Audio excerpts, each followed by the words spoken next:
বাংলাদেশে না, আল্লাহর তরিকতে যত নামাজ কালাম সব জানি। আচ্ছা, এখন আমাকে একটা কথা বলেন, দীপজল সাহেব আপনার কেমন ভাই? দীপজল আমার খালাতো ভাই, আপন খালাতো ভাই। আমার মার ফুফাতো মামাতো বোন আর কি, আর মারা মানে এরকম, মানে এইভাবে আর কি, এইভাবে না, মনে করেন রক্তেরই আর কি। আপনি যে একদম খালাতো মার মার মার বোন খালা, তাই না? আবার মার ফুফাতো বোন মামাতো বোন এগুলা তো খালা, এইরকম আর কি।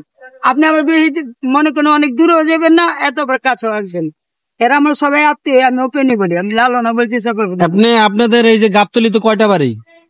গাবতলিতে আমাদের বাড়ি একটা, আমার পুরো ফ্যামিলি যে ওই পুরা ওয়ার্ডে আমাদের আত্মীয় স্বজন। আপনার কয়টা মিলে কয়টা বাড়ি হবে? মানে পুরাটাই আপনারাই আর কি।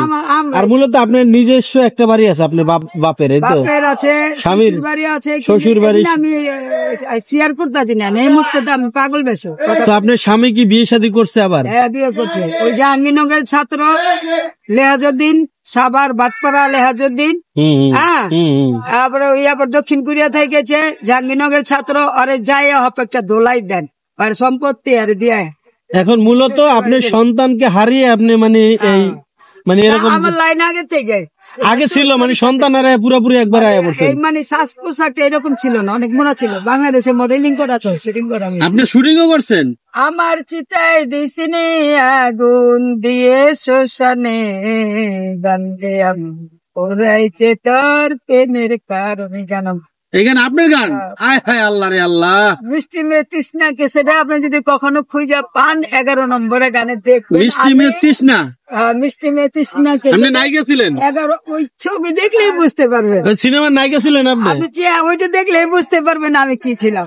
আল্লাহ রে আল্লাহ, বুঝাইতে পারব না। মানে একজন সিনেমার নায়িকা মনোয়ার হোসেন দীপজল সাহেবের খালাতো বোন, অনেক মোটা। আবার আরেকদিকে কোটিপতির স্ত্রী, আমার নানা সাধু আমার মামু, আবার কোটিপতির স্ত্রী, আবার কোটিপতির সন্তান।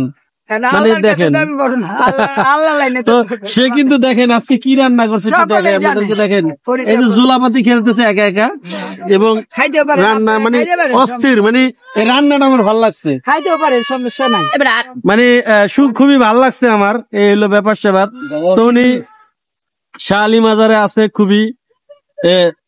এই যে রাত্রে থাকেন, বাসায় যান না রাত্রে? না। কেন যান না?